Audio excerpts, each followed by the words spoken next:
Une nurse aux États-Unis ici, elle gagne 3600 $ par mois. Donc 1800 $ chaque 2 semaines. Parce que vous savez que aux États-Unis ici, presque dans tous les States, on paye chaque 2 semaines. En dehors vraiment des tâcherons là-bas, ils sont payés chaque semaine. D'accord? Et la jeune dame dit que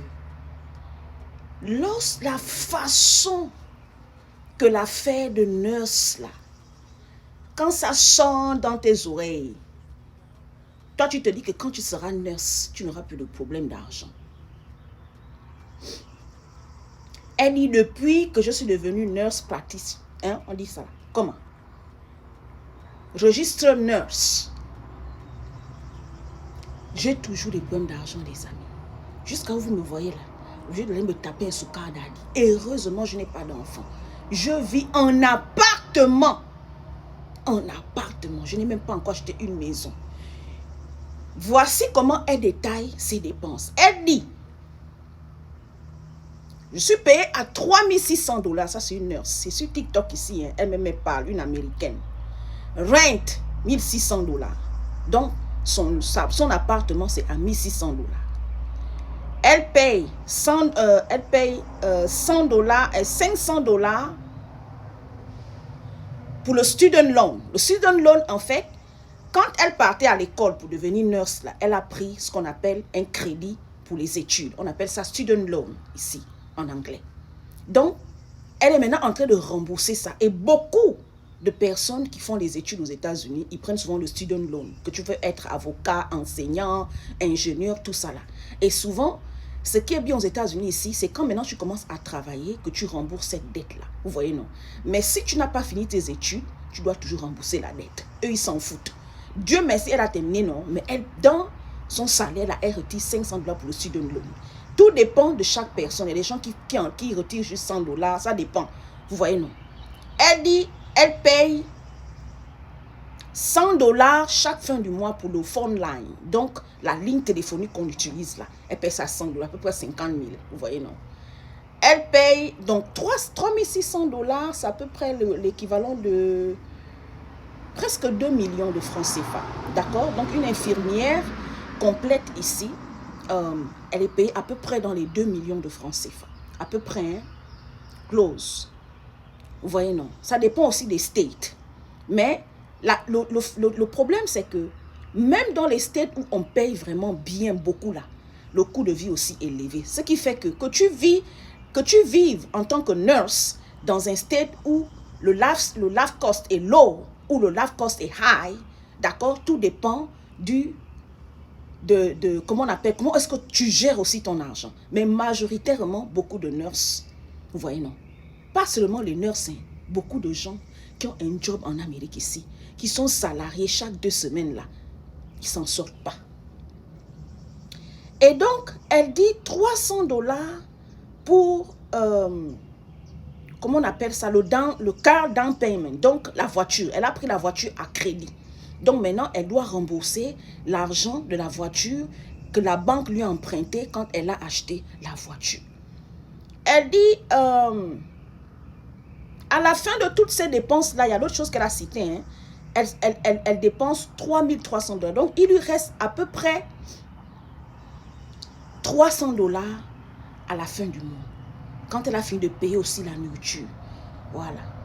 Qu'elle a aussi terminé d'acheter des trucs pour la nourriture, les besoins des femmes et tout. Elle dit, vous me voyez là, en tant que nurse, je n'arrive même pas à faire mes cheveux. Je n'arrive même pas à aller faire mes ongles. Genre même une fois dans le mois. J'arrive pas. Tout ce qu'elle cite là, non, c'est les besoins vraiment prioritaires dans la vie d'un être humain. Manger, se loger, avoir un véhicule pour se déplacer, parce que c'est une nécessité ici aux États-Unis. Les licences sont longues. Vous voyez, non? Dieu merci, elle a l'assurance. Ça lui permet de ne pas trop dépenser. Là même, elle n'a pas parlé des assurances. Elle ne fait pas les BBL. Elle ne fait pas les chirurgies. Vous voyez, non? Mais les femmes qui sont dans les extras là, elles s'en sortent pas. Maintenant, il y a une qui dit, en commentaire, il y a une femme qui est venue, elle a dit, you are living paycheck to paycheck as a nurse. You are not doing something right. Donc, tu vis en tant que nurse, en tant qu'infirmière, tu vis de paycheck en paycheck, vous voyez, non? Parce qu'il y a quelque chose que tu ne fais pas bien. Maintenant, elle a dit, max out your 401k, so you can legally go exempt. Do some OT. You may not like, but you are going to have to do more than 36 or 48 hours if you want to get something. Vous voyez, non? Donc, c'est quelqu'un maintenant en commentaire qui répond la vie de cette dame-là que, où moi je suis là, je suis nurse, je fais 36 à 48 heures la semaine. Donc, on appelle ça les overtime. Donc, une nurse aux États-Unis ici est censée travailler 3 jours dans la semaine. Donc, 12 heures, de 6 heures à 6 heures, 12 heures. Déjà, pour beaucoup de nurses, il y en a d'autres en commentaire qui ont dit que non, ma santé mentale. Parce que vous êtes fort pour dire aux gens de faire les overtime, mais vous ne connaissez pas, en termes de santé mentale, ce qu'on endure dans ce milieu-là. Donc, déjà même, ce qu'on fait là, en tant que 3 jours qu'on travaille, c'est déjà énorme. Moi, je ne me vois pas en train de faire les overtime. 2, les combats qu'on vit là-bas, et les combats physiques, combats mentaux, psychologiques, les combats spirituels entre nous employés, vous ne pouvez pas soulever ça. Donc, c'est-à-dire quand tu es nurse là, quand tu travailles à l'hôpital là, c'est-à-dire tu veux seulement que le temps termine, tu dégages de là. À la fin du monde, te donne ton âge. Et la dame, elle se plaint pourquoi? Elle dit, façon que quand tu n'es pas nurse dans ce pays-là, quand tu ne travailles pas, tu ne portes pas la tenue de nurse, façon qu'on nous chante là sur les réseaux sociaux, sur TikTok, devenez nurse, devenez nurse, devenez nurse, tu seras, moi je suis nurse, et puis on porte les jackets, et puis on porte les trucs, désolé, c'est le voisin qui débat. Mais on ne nous dit pas que, honnêtement, tu es obligé d'aller faire un deuxième job parfois. Est-ce que vous savez qu'il y a comment on appelle, les registreurs qui font 2 jobs? Ma fille me dit à Walmart là-bas, maman, je ne sais pas quel genre de nurse, hein. Je sais qu'il y a catégorie et catégorie. Ma fille me dit, je ne sais pas quel genre de nurse, hein, maman. Je sais qu'il y a catégorie et catégorie. Mais il y a beaucoup de nurses là. Elles viennent, dès qu'elles terminent leur job, elles viennent travailler à Walmart. Je dis, ah, il y a une même qui lui a dit que après travailler à Walmart, elle n'a pas encore fait le Uber. Parce qu'elle est maman célibataire avec 3 enfants. Donc, elle ne s'en sort même pas. C'est pour dire quoi? C'est pour dire que les amis, la vérité c'est que les États-Unis là, non, ce n'est pas seulement les nurses, même ingénieurs, même lawyers, même médecins, même whatever enseignants. Vous voyez, non?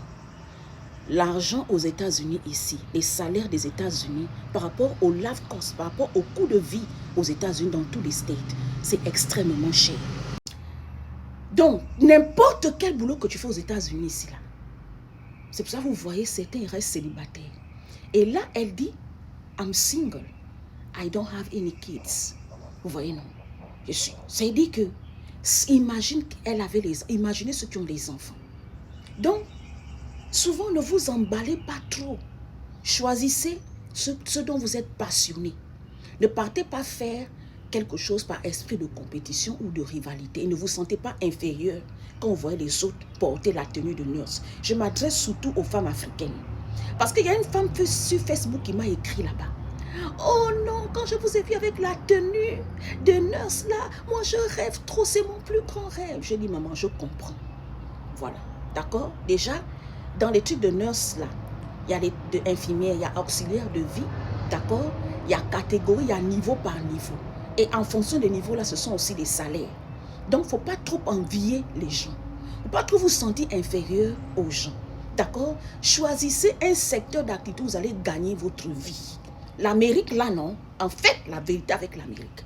Choisis un secteur d'activité où tu vas bien gagner ta vie. Tu gagnes ton argent. Que tu balayes la rue, que tu es nurse, que tu sois médecin. Moi, je connais des médecins ici, aux États-Unis là. Ils sont médecins là, mais ils ont d'autres business. Ils ont 2-3 business. Ils sont entrepreneurs. Ils ont 3-4 entreprises. Donc, tous les salaires en Amérique là, il faut peut-être avoir le double en fonction de tes